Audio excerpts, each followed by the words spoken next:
Welcome to iDream media. So జనరల్గా మనం వింటూ ఉంటాం కదా, మూత్రపిండాలు అనేవి పాడైపోయేదాకా తెలియలేదు, చివరి స్టేజ్లో తెలిసింది అని. సో ఎందుకు ఇలా జరుగుతుంది? మూత్రపిండాల సమస్య ఉందని మనం ముందుగా ఎలా తెలుసుకోవచ్చు? ఎలాంటి లక్షణాలు కనిపిస్తాయి? మూత్రపిండాలు ఆరోగ్యంగా ఉండాలంటే, కిడ్నీస్ బాగుండాలంటే, కిడ్నీ పనితీరు మెరుగుపడాలంటే మనం ఎటువంటి ఆహారాలు తీసుకోవాల్సి ఉంటుంది? పూర్తి వివరాలు తెలుసుకుందాం. ఈరోజు మనతో పాటు ఉన్నారు ప్రముఖ నెఫ్రాలజిస్ట్ డాక్టర్ సత్యనారాయణ గారు. డాక్టర్ గారు నమస్తే అండి. నమస్కారం. డాక్టర్ గారు, జనరల్గానే ఎవరికైనా ఈ కిడ్నీ ఇష్యూస్ వచ్చాయి అంటే అది లాస్ట్ స్టేజ్లోనే తెలుస్తుందని చెప్తూ ఉంటారు. ఎందుకండి అలాగా? అంటే ఇది మొత్తం వాస్తవం కాదండి. ఒక పార్ట్ వాజ్ కరెక్ట్. ఎందుకంటే మనకి కిడ్నీ జబ్బుల్లో కూడా చాలా రకాలు ఉంటాయి. కొన్ని రకాల జబ్బుల్లో, ఫర్ ఎగ్జాంపుల్ ఇప్పుడు కిడ్నీ జబ్బుల్లో మోస్ట్ కామన్ కాజ్ డయాబెటీస్ వల్ల వస్తూ ఉంటుంది. డయాబెటీస్, హైపర్ టెన్షన్, వీటి వల్ల వచ్చినప్పుడు ఏమవుతుందంటే మనకి చాలా ఎర్లీ స్టేజ్లోనే మనం దాన్ని ఐడెంటిఫై చేయొచ్చు. వీళ్ళకి కాలవాపులు రావడము, నడుస్తుంటే ఆయాసం రావడము, ఇవన్నీ చాలా తొందరగా స్టార్ట్ అయిపోతాయి అనమాట. క్రియాటిన్ 2.5, 3 ఉన్నప్పుడే స్టార్ట్ అయిపోతాయి, 5-6 వరకు వెళ్ళవు. అండ్ కొన్ని రకాల జబ్బుల్లో వీటిని మనము సిటిఎన్ అంటాం మెడికల్ లాంగ్వేజ్లో. వీటిలో ఏమవుతుందంటే లాస్ట్ స్టేజ్ వరకు మనకి సిమ్టమ్స్ తెలియవు. అంటే సిమ్టమ్స్ మనకి జనరల్గా మేము ఏమనుకుంటామంటే సిమ్టమ్స్ అంటే యూరిన్ వస్తుందా లేదా, యూరిన్ రావట్లేదంటే కిడ్నీలు పాడైపోయినాయి, యూరిన్ వస్తుందంటే కిడ్నీలు బాగున్నాయి. కానీ అలా కాదు. సో ఇప్పుడు కిడ్నీ అనేది మనకి నేటివ్ మనకి అర్థమయ్యేటట్టు చెప్పాలంటే సింపుల్ ఎగ్జాంపుల్, మనకి ఒక జల్లెడ ఎట్లా పనిచేస్తుందో అట్లా పనిచేస్తుంది. సో పైనుంచి ఏమైనా వేస్తే ఫిల్టర్ అవుతుంది, కిందకి వస్తుంది.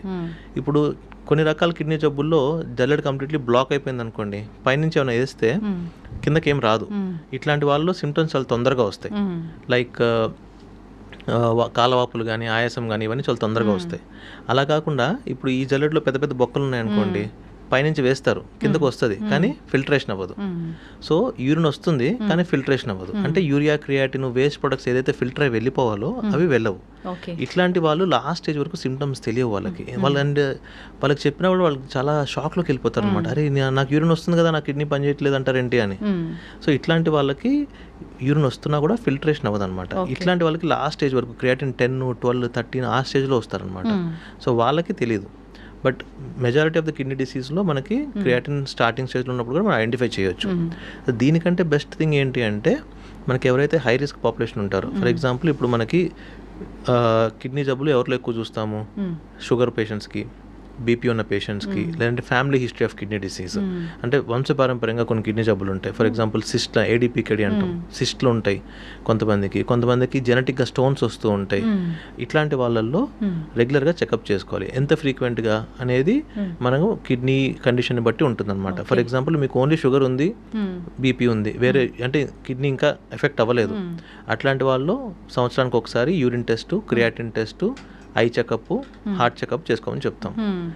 ఒకసారి ఆల్రెడీ కిడ్నీలో ప్రోటీన్, యూరిన్లో ప్రోటీన్ వచ్చేస్తుంది, క్రియాటిన్ కొంచెం పెరగడం మొదలుపెట్టింది, ఫ్రీక్వెన్సీ కొంచెం పెరుగుతుంది అనమాట.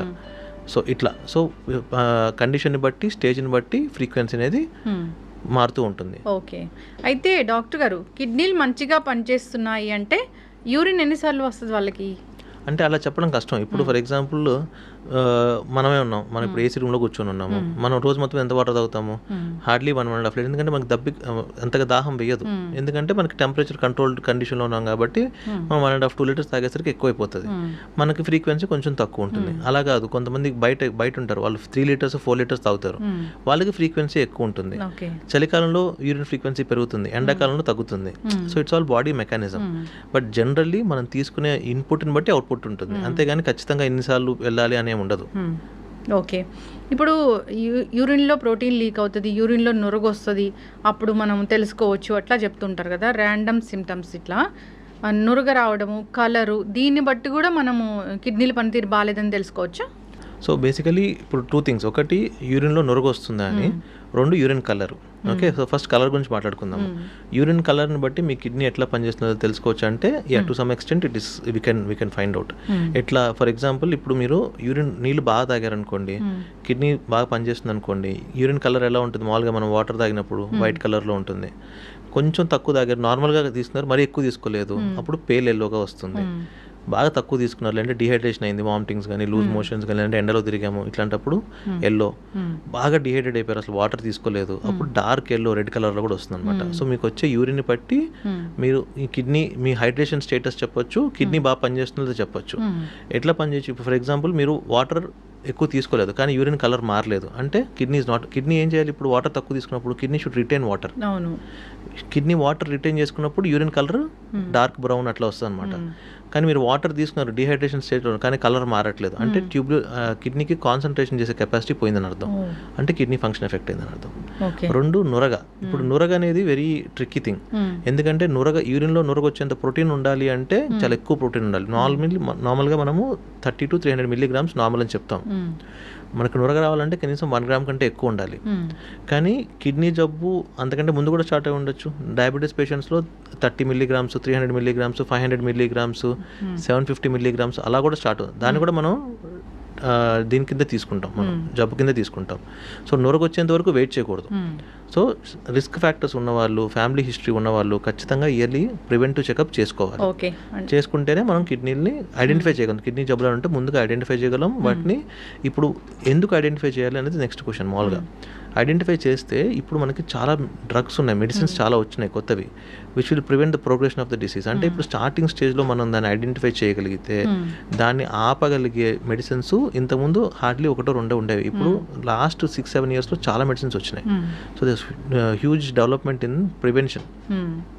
ఒక 40 years రాగానే కిడ్నీకి సంబంధించిన అసలు 40-30 ఏం లేదండి.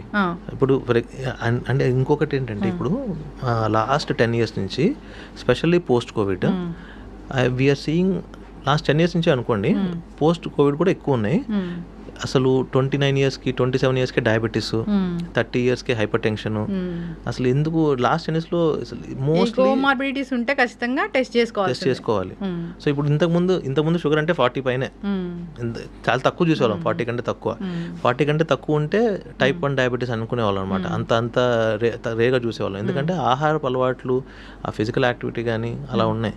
ఇప్పుడు అలా లేదు. ఇప్పుడు too much of processed food, too much of junk food and heavy non veg consumption and most of the time desk jobs, less physical activity.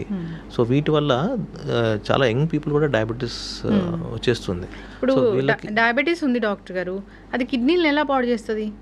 అంటే ఇప్పుడు మేజర్గా షుగర్ వల్ల ప్రాబ్లం ఏంటి అంటే, షుగర్ వల్ల యాసెస్ మీకు ఏం ప్రాబ్లం, షుగర్ ఎక్కువైతే నీరసం వస్తుంది, షుగర్ తక్కువైనప్పుడు నీరసం వస్తుంది అంతే. కానీ డయాబెటిక్ కాంప్లికేషన్స్ ఏవైతే ఉంటాయో, అంటే కళ్ళ మీద పడితే డయాబెటిక్ రెటినోపతి, హార్ట్ మీద పడితే కార్డియోమయోపతి, ఇప్పుడు కిడ్నీ మీద పడితే డయాబెటిక్ నెఫ్రోపతి. సో ఇవన్నీ ఏంటంటే లోపల ఈ షుగర్ ఎక్కువ అవ్వడం వల్ల బాడీలో కొన్ని అనవసరమైన కెమికల్స్ ఫామ్ అవుతూ ఉంటాయి. వీటిని మనం అడ్వాన్స్ గ్లైకోసిలేషన్ ప్రొడక్ట్స్ అంటాం అనమాట వీటి మెడికల్ లాంగ్వేజ్లో. ఇవి వెళ్ళి ఎక్కడైతే మనకి కీలక అవయవాలు ఉంటాయో వాటిని డ్యామేజ్ చేయడం మొదలు పెడతాయి. సో అట్లా మనకి కళ్ళు కానీ, నరాలు కానీ, హార్ట్ కానీ, కిడ్నీ కానీ అలాగే ఎఫెక్ట్ అవుతాయి. ఓకే, అందుకే డయాబెటీస్ ఉన్న వాళ్ళు ఎక్కువ సార్లు యూరిన్ వెళ్తూ ఉంటారని చెప్తూ ఉంటారు. అది అన్కంట్రోల్ షుగర్ ఉంటే వెళ్తారు, దట్ ఈస్ నథింగ్. అంటే దీనికి సంబంధం లేదు. మళ్ళీ షుగర్ ఎక్కువ ఉంటే యూరిన్ ఎక్కువ వస్తుంది అనమాట. మళ్ళీ క్రియాటిన్ ఎక్కువ ఉన్నా కూడా యూరిన్ కొంచెం ఎక్కువ వస్తూ ఉంటుంది. యూరియా క్రియాటిన్ ఎక్కువ ఉన్నప్పుడు కొంచెం యూరిన్ ఎక్కువ వస్తూ ఉంటుంది. ఇప్పుడు ఈ క్రియాటిన్ అనేది చాలా పెద్ద సమస్య, ఎక్కువగా చెప్తూ ఉంటారు, టెస్ట్ కూడా చేయించుకోవాలని చెప్తూ ఉంటారు. ఇది ఎందుకు పెరుగుతుంది? అది పెరిగిందని మనకి ఎలాంటి లక్షణాలు తెలుపుతాయి? ఒకటి, ఫస్ట్ క్రియాటిన్ అంటే మనం అర్థం చేసుకోవాల్సిందంటే మన కిడ్నీ ఫంక్షన్ని మనము ఎలా చూస్తామంటే బ్లడ్ టెస్ట్లో క్రియాటిన్, యూరియా వీటితో మనం మెజర్ చేస్తాము. ఓకే, ఈ రెండే ఎందుకు చేస్తామంటే ఈ రెండు కొంచెం స్టేబుల్గా ఉంటాయి. కానీ ఇవి అసలు what is creatine, what is urea అంటే మన బాడీలో మనం ప్రోటీన్ కానీ తీసుకున్నాం అనుకోండి, అంటే ఫుడ్ తీసుకున్నాము, ఇప్పుడు ఫుడ్ మెటబాలిజం అయినప్పుడు వేస్ట్ ప్రొడక్ట్స్ రిలీజ్ అవుతాయి. ఈ వేస్ట్ ప్రొడక్ట్స్ అనేవి చాలా రకాలు ఉంటాయి. దాంట్లో కొన్ని మనం ఐడెంటిఫై చేసి వాటిని మనం కిడ్నీ పనిచేస్తున్న లేదని చూసుకోవడానికి మనం సర్గేట్ మార్కర్స్గా తీసుకున్నాం అనమాట. అవే యూరియా, క్రియాటిన్. ఓకే, సో ఈ యూరియా క్రియాటిన్ ఎక్కువ అవుతుంది అంటే కిడ్నీ ఫంక్షన్ తక్కువ అవుతుందని అర్థం. సో ఇట్స్ డైరెక్ట్లీ ఈ యూరియా క్రియాటిన్ అనేది కిడ్నీ ఎలా పనిచేస్తుందో చెప్పే 2 మార్కర్స్. సో ఈ మనకి క్రియాటిన్ పెరుగుతుంది, యూరియా పెరుగుతుంది అంటే స్లోగా మీ కిడ్నీ ఫంక్షన్ డిక్లైన్ అవుతుంది. సో దానికి ఏమంటే మనం ఐడెంటిఫై చేసుకొని డాక్టర్ కన్సల్టేషన్ తీసుకొని కారణం చూసుకోవాలి. ఓకే, అయితే ఇప్పుడు క్రియాటిన్ అనేది పెరిగితే కనుక జాయింట్ పెయిన్స్ అనేది వస్తాయా? యూరిక్ యాసిడ్ పెరిగితే జాయింట్ పెయిన్స్ వస్తాయి. సో యూరిక్ యాసిడ్ కూడా ఒక రకంగా కిడ్నీకి రిలేషన్ ఉంటుంది అనమాట. సో మేజర్ జాయింట్ పెయిన్స్ మనకి కాళ్ళల్లో, మడిమల్లో, బొటన వేలుకి వాటికి వచ్చే పెయిన్స్ని గౌట్ అటాక్స్ అంటాం అనమాట. ఈ గౌట్ అటాక్స్ అనేది యూరిక్ యాసిడ్ ఎక్కువ అవడం వల్ల వస్తుంది. ఇది మేజర్గా మనం చూసేది ఏంటి అంటే ఎవరిలో చూస్తామంటే ఈ సెడెంటరీ వర్కర్స్ ఉంటారు, mostly software professionals, IT professionals ఉంటారు. ఫిజికల్ యాక్టివిటీ ఉండదు, డెస్క్ జాబ్ ఉంటుంది, మోస్ట్లీ ప్రాసెస్ ఫుడ్ తీసుకోవడము, ఈ ఫాస్ట్ ఫుడ్స్ తీసుకోవడం, వీళ్ళలో ఎక్కువ చూస్తాం. Too much non veg consumption ఇప్పుడు ఒక ట్రెండ్ అయిపోయింది అనమాట. ఈ ఫుడ్ బ్లాగింగ్, దాని తర్వాత అక్కడికి వెళ్ళి ఎక్కువ ఫుడ్ ఒకళ్ళే తినడము, దాని ఏదో అంటారు, ఐ డోంట్ నో, యూట్యూబ్స్లో they keep posting these videos అనమాట. ఒకే మనిషి ఇంత ఫుడ్ తినడము, ఇవన్నీ. అవును, ఎస్, ఖచ్చితంగా ఎఫెక్ట్ అనేది ఉంటుంది దానివల్ల. అయితే డాక్టర్ గారు, ఇప్పుడు బీపీ ఉంది, బీపీ ఎంత పెరిగితే కిడ్నీలు పాడవుతాయి? అలా చెప్పలేము, అంటే స్పెసిఫిక్గా ఒక నెంబర్ అని చెప్పలేము. అంటే మన ఏజ్కి తగ్గట్టు టార్గెట్ ఇస్తూ ఉంటాం అనమాట. ఫర్ ఎగ్జాంపుల్ ఇప్పుడు ఒక 20 years 25 years ఉన్న వ్యక్తికి 50 years 60 years ఉన్న వ్యక్తికి ఒకటే బీపీ మెయింటైన్ చేయాలంటే కాదు. సో మనకి 120/80 కాదు 120/80. నాకు 120/80 పడి ఉండదు ఒకసారి. నా బేస్ లైన్ బ్లడ్ ప్రెషర్ 110/70. నాకు అంతకంటే ఎక్కువ ఉండదు. అవునా? BP, what is blood pressure? Blood pressure అంటే బాడీలోని అవయవాలకి ఎంత ప్రెషర్ ఉంటే బ్లడ్ సప్లై కరెక్ట్గా ఉంటుందో దాన్ని బ్లడ్ ప్రెషర్ అంటాం, అంతే. It will be generated by heart and మనకి బ్లడ్ సప్లై చేసే నరాలు వాటిని మెయింటైన్ చేస్తూ ఉంటాయి. ఇప్పుడు నా బాడీలో 110/70 ఉన్నప్పుడు నా బాడీకి అన్నిటికీ అవయవాలు బాగుంటుంది అనుకోండి, అంతకు మించి పెంచదు బీపీ. 120 నార్మల్ కదా, 120కి వెళ్ళదు బీపీ. నాకు 110 ఉంటుంది. నాకు ఇప్పుడు 106 107 110 ఉంటుంది నాకు. అట్లా ఆడవాళ్ళు కొంచెం తక్కువగానే ఉంటుంది. ఎప్పుడు అందరికీ 120 ఉండాలని ఏం లేదు. తక్కువ ఉన్న వాళ్ళందరూ నాకు లో బీపీ ఉంది అనుకుంటారు, అలా లో బీపీ ఉండదు. లో బీపీ అంటే బీపీ తక్కువ ఉండి మీకు సిమ్టమ్స్ రావడం అంటే తల తిరగడం కానీ, గిడ్డినెస్ కానీ, ఇట్లాంటివి ఉంటే లో బీపీ ఉందని చెప్తాం. And for example elderly people ఉన్నారనుకోండి, 60 ఏళ్ళు 65 ఏళ్ళు వాళ్ళకి 120 టార్గెట్ చేయం మనం. 140 150 టార్గెట్, 140 టార్గెట్ చేస్తాం అనుకోండి. 140/90 కూడా నార్మల్. ఆ ఏజ్కి 60 years 65 years ఉంటే మనం లిటరేచర్ తీసుకున్న గైడ్ లైన్స్ తీసుకుంటే కనుక up to 140 is normal for them. అదే కిడ్నీ డిస్ఫంక్షన్ ఉంటే ఇంకొంచెం ఎక్కువ ఉన్నా కూడా మనం టాలరేట్ చేస్తాం. సో ఒక సెట్ ఆఫ్ ఫిగర్, అందరికీ ఒక జనరలైజ్ ఒక ఫిగర్ చెప్పకూడదు మనం. పేషెంట్ ఏజ్ అంతా, పేషెంట్కి కండిషన్స్ ఏమున్నాయి, డయాబెటీస్ ఉందా, హైపర్ టెన్షన్ ఉందా, కిడ్నీ ప్రాబ్లం ఉందా, చిన్న వయసు ఉన్న వాళ్ళ, పెద్ద వయసు ఉన్న వాళ్ళ, దీన్ని బట్టి బీపీ ఉంటుంది. Okay, yes. అయితే ఇప్పుడు ఈ టెస్ట్లన్నీ చేయించుకుంటే ఒక 25 లేదా కోమార్బిడిటీస్ ఉన్నాయి, అలాంటప్పుడు టెస్టులు చేయించుకుంటే ఏదైనా ఇబ్బంది ఉంటే ముందుగానే తెలుసుకోవచ్చు మన కిడ్నీ ఫంక్షన్ బాగుందా లేదా జెనెటికల్గా కూడా ఉన్నా కానీ మనం ముందే టెస్టులు చేయించుకోవాల్సిన అవసరం ఉంటుంది. అయితే కిడ్నీలో స్టోన్స్ అని వింటూ ఉంటాం డాక్టర్ గారు. కిడ్నీలో స్టోన్స్ కూడా ఇప్పుడు వచ్చాయంటే వెంటనే తెలియదు, అవి కూడా ఎప్పటికో తెలుస్తాయి అని అంటూ ఉంటారు. కొన్ని అయితే యూరిన్ త్రూ వెళ్ళిపోతాయి అంటారు. కిడ్నీ స్టోన్స్ అనేది ఒక చాలా పెద్ద సబ్జెక్టే అయిపోయింది. కిడ్నీలో స్టోన్స్ అనేవి ఎందుకు ఫామ్ అవుతాయి, ఎవరిలో ఫామ్ అవుతాయి, ఏజ్లో ఫామ్ అవుతాయి, ఇవి యూరిన్ నుంచే బయటికి వెళ్ళిపోతాయా, సర్జరీ వరకు వెళ్ళాల్సిన అవసరం ఉంటుందా? పూర్తి వివరాలు. సో ఇప్పుడు కిడ్నీ స్టోన్స్ అనేది మనకి 2 రకాలుగా చెప్తామండి. ఒకటి అబ్స్ట్రక్టివ్ స్టోన్స్, నాన్ అబ్స్ట్రక్టివ్, అంటే అడ్డం పడే స్టోన్స్, అడ్డం పడని స్టోన్స్. ఇప్పుడు కిడ్నీ ఉంటుంది, కిడ్నీ నుంచి కింద బ్లాడర్కి ఒక పైప్ ఉంటుంది, యూరెటర్ అని. సో ఈ కిడ్నీ లోపల స్టోన్ ఉందనుకోండి, అవి నాన్ అబ్స్ట్రక్టివ్ స్టోన్స్, అంటే అడ్డం పడని స్టోన్స్. వీటి వల్ల ఈ పెద్దగా మనకు ప్రాబ్లం ఉండదు. సైజ్ పెరిగినప్పుడు పెయిన్ వస్తుంది అంతే. ఆ పెయిన్ వచ్చినప్పుడు మనం దాన్ని తీపిచ్చేసుకోవాలి. పెయిన్ అంటే బ్యాక్ పెయిన్ వస్తుంది, వీపులో వస్తుంది పెయిన్. ఓకే. 2, ఈ కిడ్నీ నుంచి కింద బ్లాడర్కు ఉన్న యూరెటర్ మధ్యలో స్టోన్ వచ్చి అడ్డమడింది అనుకోండి, అబ్స్ట్రక్టివ్ స్టోన్. ఇది చాలా ఎమర్జెన్సీ అనమాట. సివియర్ పెయిన్ వచ్చింది, స్టోన్ వచ్చి సివియర్ పెయిన్ వచ్చింది అంటూ ఉంటారు. ఇట్లా ఇవన్నీ అబ్స్ట్రక్టివ్ స్టోన్స్, అంటే అడ్డం పడే స్టోన్స్ అనమాట. సో ఈ అడ్డం పడే స్టోన్స్ కూడా కొన్నిసార్లు పాస్ అవుతూ ఉంటాయి. అది ఆ స్టోన్ సైజుని బట్టి డిపెండ్ అయి ఉంటుంది అనమాట. మామూలుగా 5 mm కంటే తక్కువ స్టోన్స్ ఉంటే ఎక్కడున్నా యూరిన్లో పాస్ అయిపోయే అవకాశం ఎక్కువగా ఉంటుంది. జనరల్లీ సిటీ స్కాన్లో కానీ అల్ట్రాసౌండ్లో కానీ 5 mm కంటే పెద్ద స్టోన్స్ ఉంటే కనుక కింద పడే ఛాన్స్, స్టోన్ పడిపోయే ఛాన్స్ చాలా తక్కువగా ఉంటుంది. వాళ్ళకి మోస్ట్లీ సర్జికల్ ఇంటర్వెన్షన్ అవసరం పడే ఛాన్స్ కూడా ఉంటుంది అనమాట. కిడ్నీలో స్టోన్స్ ఉంటే ఏమైనా లక్షణాలు కనిపిస్తాయా? పెయిన్, యూరిన్లో బ్లడ్ రావడము, ఒక్కొక్కసారి యూరిన్లో మంట, ఇవన్నీ కిడ్నీలో స్టోన్స్ ఒక లక్షణాలు. యూరిన్లో మంట కూడా ఒక్కోసారి వస్తుంది. ఎందుకంటే స్టోన్ ఉంటే ఒకసారి స్టోన్స్లో కూడా చాలా రకాలు ఉంటాయండి. మళ్ళీ దాంట్లో ఒక రకమైన స్టోన్ ఇన్ఫెక్టివ్ స్టోన్ అంటాం, అంటే స్ట్రోవైడ్ స్టోన్స్ అంటాం. సో ఇది ఇన్ఫెక్షన్, యూరిన్లో ఇన్ఫెక్షన్ వల్ల వస్తూ ఉంటుంది. వీళ్ళకి యూరిన్లో మంట, రికరెంట్గా యూరిన్ ఇన్ఫెక్షన్ రావడము, ఇవన్నీ ఉంటాయి వీళ్ళలో కూడా. కాల్షియం స్టోన్స్ ఉంటాయి, ఆక్సిలేట్ స్టోన్స్ ఉంటాయి, యూరిక్ యాసిడ్ స్టోన్స్ ఉంటాయి, ఇలా చాలా రకాల స్టోన్స్ ఉంటాయి అనమాట. కిడ్నీ బాగుందా లేదా అని ఏమైనా స్కాన్ అనేది ఉంటుందా తెలుసుకోవడానికి? స్కాన్ అవసరం లేదండి, జస్ట్ ఒక యూరిన్ టెస్ట్, మీ క్రియాటిన్ టెస్ట్ చూసుకోండి. స్కాన్ ఓన్లీ ఈ కిడ్నీలో కొంతమందికి ఇప్పుడు ఏడీపీకేడి అని ఒక జబ్బు ఉంది, వంశపారంపరంగా వస్తుంది అనమాట. అది వీళ్ళల్లో కిడ్నీలో బుడగలు వస్తూ ఉంటాయి. ఇట్లాంటి వాళ్ళకి స్కాన్ చేసి చూస్తూ ఉంటాం. అంతేగాని ఇప్పుడు మీకు ఏం ప్రాబ్లం లేదు, జనరల్లీ మీరు ఒక జస్ట్ వాంట్ టు నో నా కిడ్నీ ఎట్లా పనిచేస్తున్నాయి, బాగున్నాయా లేదా, నేను హెల్తీగా ఉన్నా లేదని తెలుసుకోవాలంటే ఒక యూరిన్ టెస్ట్, క్రియాటిన్ టెస్ట్ ఒకటి సరిపోతుంది. ఓకే. ఈ స్టోన్ ఫామ్ అయ్యేది అది కూడా జెనెటికల్ గానే ఫామ్ అవుతుందా, లేకపోతే వాళ్ళు వాటర్ తాగకపోతే? 90% of the stones are lifestyle dependent అండి. 90% ఆఫ్ ద స్టోన్స్ మేము చూసే స్టోన్స్, మేము కానీ యూరాలజిస్టులు ఎక్కువ చూస్తుంటారు స్టోన్స్, నెఫ్రాలజిస్టులుగా మేము తక్కువ చూస్తూ ఉంటాం. బట్ ఓవరాల్గా majority of the stones are because of lifestyle changes అనమాట. లైఫ్ స్టైల్ చేంజెస్ అంటే ఇందాక మనం మాట్లాడుకున్నవే, sedentary lifestyles, processed food అసలు చాలా ఎక్కువైపోయింది ఇప్పుడు, ప్రాసెస్డ్ ఫుడ్ తీసుకోవడము. అండ్ నాన్ వెజ్ కన్సంప్షన్ కూడా ఈవెన్ మనం జనరల్లీ తెలంగాణలో కొంచెం ఎక్కువ తీసుకుంటాం నాన్ వెజ్, బట్ ఆ స్టాండర్డ్స్ కూడా నాన్ వెజ్ అనేది చాలా ఎక్కువైపోయింది. సో ఎవ్రీడే నాన్ వెజ్ తీసుకోవాలి, ఎప్పుడైనా వీకెండ్ మాత్రం వెజ్ తీసుకోవాలి. ఇప్పుడు అలాగే అయిపోయింది చూస్తుంటే.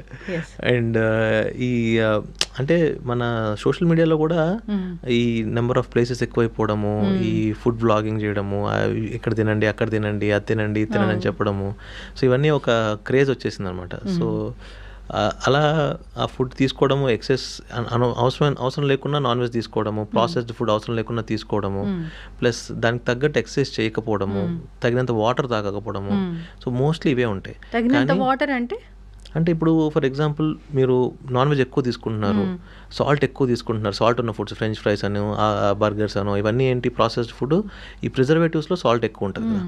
సో ఇట్లాంటివి తీసుకున్నప్పుడు ఏంటంటే స్టోన్ ఫామ్ అయ్యే అవకాశాలు ఎక్కువగా ఉంటాయి. So high salt containing foods plus less fluid intake, అంటే వాటర్ తక్కువ తీసుకోవడము, సాల్ట్ ఎక్కువ తీసుకోవడము, ఇది స్టోన్ ఫార్మింగ్కి రెసిపీ.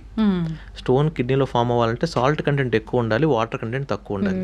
మనం అదే చేస్తాం, వాటర్ తాగం, ప్లస్ ఒకటి తీసుకున్నా కూడా, లిక్విడ్స్ తీసుకున్నా కూడా ఈ కోకోకోలాను ఈ రూపంలో తీసుకుంటాం. సో దట్ షుడ్ నాట్, అది అలా జరగకూడదు. వాటర్ తీసుకోవాలి ఎక్కువ, సాల్ట్ కంటెంట్ తగ్గించుకోవాలన్నమాట. ఇలా తీసుకుంటే స్టోన్ ఫామ్ అయ్యే ఎన్విరాన్మెంట్ అనేది అక్కడ క్రియేట్ అవ్వదు కిడ్నీలో. ఈ కిడ్నీలో సాల్ట్ కంటెంట్ ఎక్కువ ఉన్నప్పుడు స్టోన్ ఫార్మింగ్ ఎన్విరాన్మెంట్ ఫామ్ అవుతుంది, అప్పుడే స్టోన్ ఎక్కువ ఫామ్ అవుతుంది, స్టోన్స్ ఫామ్ అయ్యే అవకాశం ఎక్కువగా ఉంటుంది.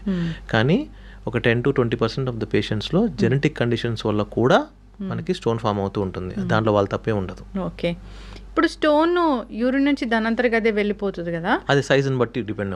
వెళ్ళిపోయినప్పుడు తెలుస్తుందా డాక్టర్ గారు? పెయిన్ వస్తుంది, చాలా పెయిన్ వస్తుంది. ఓకే. మనం చాలాసార్లు ఎమర్జెన్సీకి వస్తారు, evenings, nights, middle of the night ఎమర్జెన్సీకి వస్తారు, సార్ పెయిన్ తట్టుకోలేకపోతున్నాం, వస్తున్నాం అని. సో వాళ్ళకి ఆ యూరిన్ ఇప్పుడు ఏం చేస్తుందంటే ఈ కిడ్నీకి బ్లాడర్కి మధ్యలో ఉన్న యూరెటర్ ఏదైతే ఉందో అక్కడికి వచ్చి అడ్డం పడ్డప్పుడు స్టోను, కిడ్నీ ఏం చేస్తుంది, దాన్ని కిందకి నెట్టడానికి ట్రై చేస్తాను అనమాట. ట్రై చేసినప్పుడు చాలా సివియర్ పెయిన్ వస్తుంది, పెరిస్టాల్టిక్ మూమెంట్ అంటాం యూరిటర్లో. అలా వచ్చినప్పుడు సివియర్ పెయిన్ వస్తుంది. సో ఆ పెయిన్ ఏంటంటే that is kidney is trying to push the stone down. So అప్పుడు సివియర్ పెయిన్ వస్తుంది అనమాట. రప్చర్ అవుతుందా? రప్చర్ అవ్వదు, వెరీ అన్లైక్లీ. కానీ ఏమందంటే బ్యాక్ ప్రెషర్ వస్తుంది అనమాట. ఇప్పుడు ఫర్ ఎగ్జాంపుల్ 4 mm 3 mm ఉందనుకోండి, స్టోన్ ఈజీగా పుష్ చేసేస్తుంది కిడ్నీ. 5 mm 6 mm ఉందనుకో, it will be very difficult అనమాట.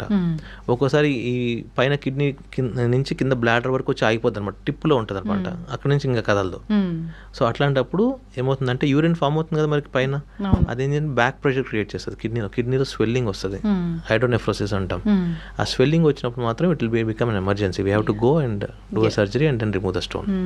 సర్జరీ అంటే దానిలో కూడా చాలా రకాలు ఉంటాయి. PCN అని, ESW అంటే కొన్నిసార్లు బయట నుంచి షాక్ వేవ్స్ ఇచ్చి దాన్ని బ్లాస్ట్ చేస్తాము, కొన్నిసార్లు లోపలికి వెళ్ళి స్టోన్ రిట్రాక్ట్ చేసి స్టెంట్ పెడతాము. దానిలో కూడా అంటే సైజుని బట్టి, లొకేషన్ని బట్టి మనకి స్టోన్ ట్రీట్మెంట్ అనేది ఉంటుంది. అయితే డాక్టర్ గారు, చాలా వాటర్ తాగితే స్టోన్స్ బయటకు వెళ్ళిపోతాయి, బార్లీ వాటర్ తాగితే స్టోన్స్ బయటకు వెళ్ళిపోతాయి, బార్లీ వాటర్ తాగితే కిడ్నీలు కూడా మంచిగా క్లీన్ అయిపోతాయి, ఒక్కొక్కసారి బియర్ లాంటిది తీసుకుంటే కూడా యూరిన్ నుంచి వెళ్ళిపోతాయి అంటారు, వాస్తవమేనా? అలా ఉండదు. ఇప్పుడు ఏంటంటే ఇవన్నీ ఏంటంటే ఎక్కువ వాటర్ తీసుకుంటే బాడీలోని ఎక్సెస్ టాక్సిన్స్ అనేది ఫ్లష్ అవుట్ అవుతాయి అంతే. అంతకు మించి ఇంకేం ఉండదు. బార్లీ వాటర్ తీసుకున్నా అదే, బీర్ తీసుకునే అలా జరగదు. బీర్ అని తీసుకున్నా, ఆల్కహాల్ తీసుకున్నా యూరినేషన్ ఎక్కువ వస్తూ ఉంటుంది. That doesn't and in fact it's bad recipe. మనం బీర్ ఎక్కువ తీసుకున్నా, ఎనీ ఆల్కహాల్ తీసుకున్నప్పుడు వాటర్ తక్కువ తీసుకుంటాం అండ్ యూరినేషన్ ఎక్కువ అవుతూ ఉంటుంది అనమాట. అట్లాంటప్పుడు డిహైడ్రేట్ అయిపోతాం.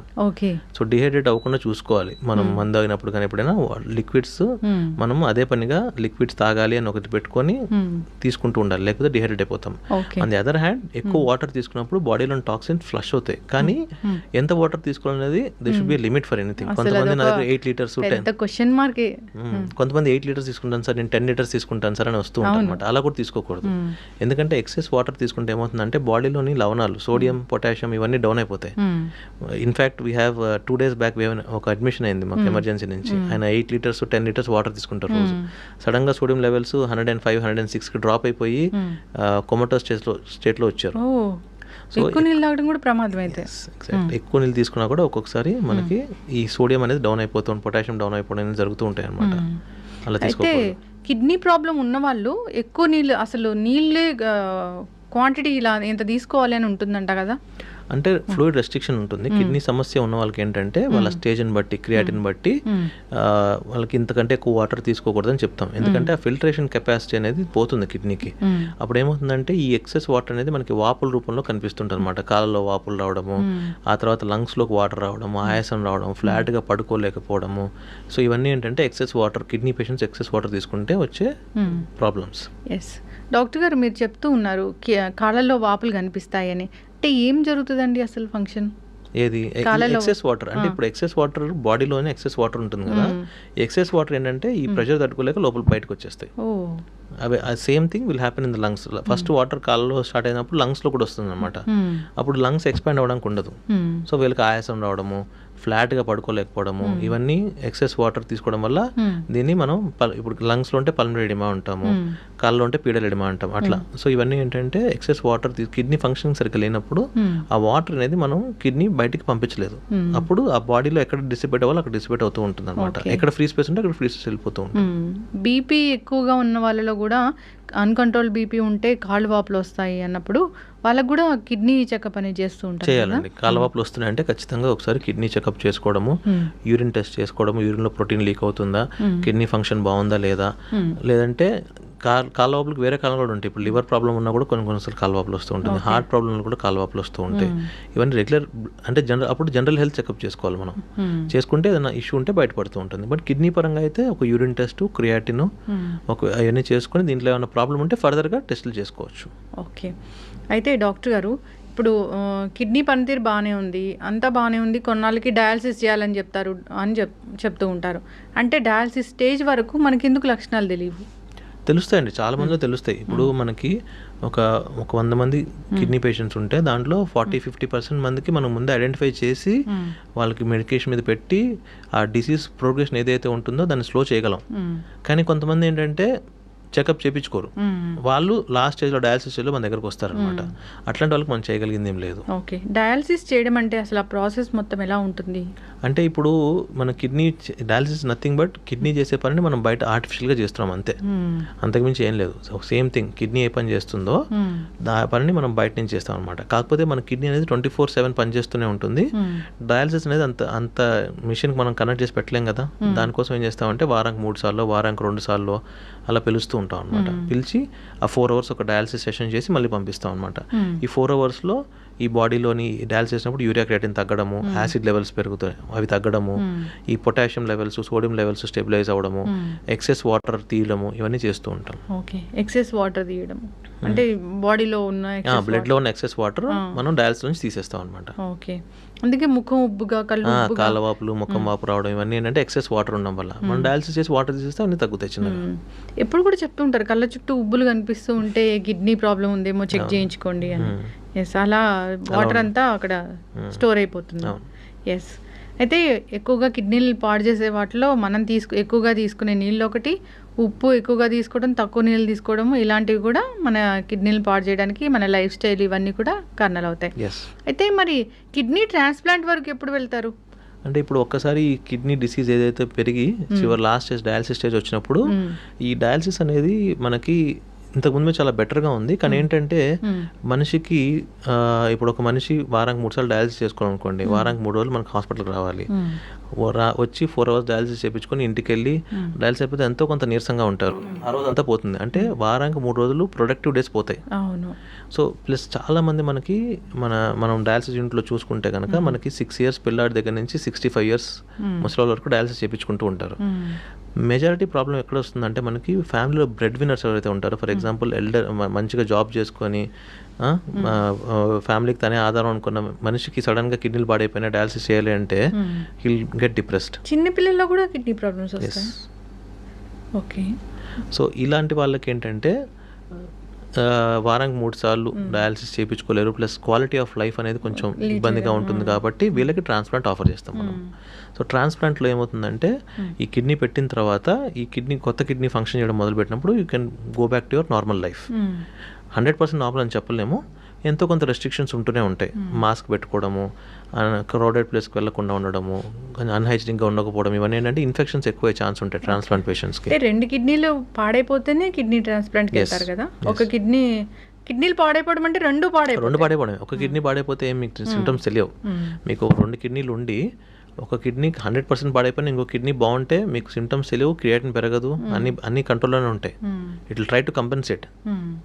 ఓకే. కిడ్నీ ట్రాన్స్ప్లాంట్ అంటే ఆ కిడ్నీలు 2 తీసేసి ఇంకో కిడ్నీ పెట్టడం? కిడ్నీలు అక్కడే ఉంటాయి. ఓకే. పాత కిడ్నీలు మనం టచ్ చేయం, కొత్త కిడ్నీని తీసుకొచ్చి ఇక్కడ కానీ పెడతాం. ఓకే. దాని పని అది చేస్తుంది అంతే. అయితే ఇన్నేళ్ళ ఎక్స్పీరియన్స్ కదా డాక్టర్ గారు, ఏదైనా ఒక క్రిటికల్ కేసు వచ్చింది ఇట్లా ట్రీట్ చేశాను అనేది ఏమైనా ఉందా? అంటే ప్రతి కేసు ట్రాన్స్ప్లాంట్కి వెళ్ళి ప్రతి కేసు అలాగే ఉంటుందండి మనకి. ఎందుకంటే transplant is like giving a new life to the patient.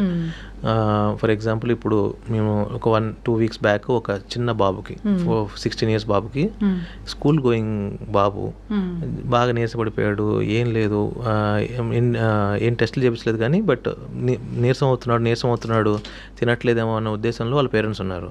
Expect చేయరు కదా 16 years బాబు కిడ్నీ ప్రాబ్లం వస్తుందని.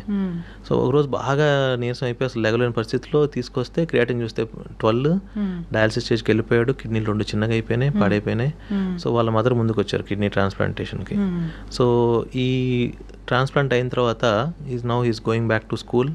ఇవన్నీ చూస్తే ఒక 6 months 1 year down the line when అంత చిన్న బాబు నార్మల్ లైఫ్ లీడ్ చేయడం చూస్తే యుల్ ఫీల్ వెరీ హ్యాపీ. ఇంకొక పేషెంట్, నాకు ఒక పేషెంట్ ఉన్నారు, అబ్బాయి అసలు చాలా డిప్రెషన్లోకి వెళ్ళిపోయి డయాలసిస్ మీద సూసైడ్ అటెంప్ట్ కూడా చేశాడు అబ్బాయి. సో ఆ అబ్బాయికి మనం జీవన్ దాన్ స్కీమ్లో కిడ్నీ వస్తే ట్రాన్స్ప్లాంట్ చేసాము. ట్రాన్స్ప్లాంట్ చేస్తే no he's in UK doing working for MNC. So ఇట్లాంటి పేషెంట్స్ ఎవరైతే అసలు జీవితం లైఫ్ మీద ఆశ చచ్చిపోయి డిప్రెస్ స్టేజ్లో ఉండి దాని తర్వాత coming out of that transplant చేయించుకొని ఇప్పుడు UKలో జాబ్ చేయడము, వెల్ సెటిల్డ్ లైఫ్, ఇట్లాంటి వాళ్ళని చూస్తే will feel very happy, normal life lead చేయొచ్చు. అంటే చిన్న పిల్లల్లో కిడ్నీ సమస్యలు అంటే వాళ్ళకి అంటే ఇప్పుడు ఏదైనా యూరిన్ ఇన్ఫెక్షన్ రావడము అట్లాంటి ఏమైనా ముందు లక్షణాలు కనిపిస్తాయా? అందరిలో కనిపించవు, కొందరిలో కనిపిస్తూ ఉంటాయి అనమాట. చిన్నపిల్లల్లో కిడ్నీ జబ్బులు అనేది ఒక సపరేట్ టాపిక్ అది. సో దీంట్లో కూడా చాలా కారణాలు ఉంటాయి అనమాట. కొంతమందికి ఈ అనామలీస్ ఉంటాయి, కంజనటల్ అనామలీస్ ఉంటాయి. కొంతమందికి పుట్టడంతోనే ఒక కిడ్నీ కంప్లీట్గా లేకుండా పుడతారు. కొంతమందికి రిఫ్లెక్స్ డిసీజ్ ఉంటుంది, కొంతమందికి పోస్టీరియురల్ వాల్ ఉంటాయి, ఇంకా చాలా చాలా రకాలు ఉంటాయి దీంట్లో జబ్బులు. So but that's a different topic all together. And దాన్ని డీల్ చేయడం కూడా we have a specialist called paediatric nephrologist. చిన్నపిల్లల్లో కిడ్నీ జబ్బులు చూడడానికి ఒక సెపరేట్ డాక్టర్ కూడా ఉంటారు. చిన్నపిల్లల్లో యూరిన్ ఇన్ఫెక్షన్ వస్తే సాధారణం అయితే కాదు అసలు. అంటే మగవాళ్ళలో చూడొచ్చు, ఆడపిల్లలు చూడొచ్చు, మగవాళ్ళలో మనం జనరల్గా చూడం మగపిల్లల్లో. So within 6 years 8 first few years of లైఫ్లో ఇన్ఫెక్షన్ వచ్చిందంటే వీ హ్యావ్ టు ఎవాల్యుయేట్. ఆడపిల్లలు అయితే ఖచ్చితంగా ఎవాల్యుయేట్ చేయించుకోవాలి ఒక్కసారన్నా. మగపిల్లలు అయితే మనం ఎక్కువగా చూడము, వచ్చిందంటే ఎవాల్యుయేట్ చేయించుకోవాలి ఒకసారన్నా. ఓకే. కిడ్నీ టెస్ట్ వరకు వెళ్ళాల్సిందే. స్కాన్ అన్నా చేయించుకోవాలి ఒకసారి. స్కాన్ అంటే ఏముంటుంది? అల్ట్రాసౌండ్ స్కాన్ ఉంటుంది. ఓకే. ఎస్ డాక్టర్ గారు చాలా చక్కగా చెప్పారు. ఇప్పుడు కిడ్నీ ప్రాబ్లమ్స్ ఏమీ లేవు, అంతా బాగానే ఉంది, కిడ్నీలు ముందు పాడవకూడదు అంటే ఏమైనా జాగ్రత్తలు చెప్తారా? మనం ఇప్పటిదాకా మాట్లాడుకుందానండి, వాటర్ బాగా తాగండి, ఈ అన్నెసరీ ప్రాసెస్డ్ ఫుడ్, ఈ ఫాస్ట్ ఫుడ్స్ మీద జోలికి వెళ్ళకండి, తినండి, ఎప్పుడోసారి తినండి. అదే పనిగా రోజు తిని ఇంటికి వచ్చి వారానికి ఒకసారి ఇంట్లో తినడం కాకుండా రోజు ఇంట్లో తిని వారానికి ఒకసారి అది తినండి. అన్నెసరీ మీట్ కన్సంప్షన్ అది తగ్గించాలి. ప్రాసెస్డ్ ఫుడ్స్ మీట్ కన్సంప్షన్, మంచిగా వాటర్ తాగండి. తాగమన్నాను కదా అని మరీ 10 లీటర్లు 8 లీటర్లు తాగండి. ప్లస్ సాల్ట్ కంటెంట్ తగ్గించండి, ఈ మసాలా ఐటమ్స్ ఇవన్నీ తగ్గించి లైఫ్ స్టైల్ చేంజ్ చేసుకుంటే చాలా వరకు కిడ్నీ డిసీజ్ మనం కంట్రోల్ చేయొచ్చు. ఎస్, చక్కటి ఇన్ఫర్మేషన్ డాక్టర్. కిడ్నీస్ గురించి సిరీస్ అనేది కంటిన్యూ చేద్దాము, చాలా చాలా టాపిక్స్ ఉన్నాయి మాట్లాడుకోవడానికి. సో నెక్స్ట్ టైం మళ్ళీ కలుద్దాం doctor. Thank you so much. One life lesson what medicine has taught you. Whatever you can do without expecting.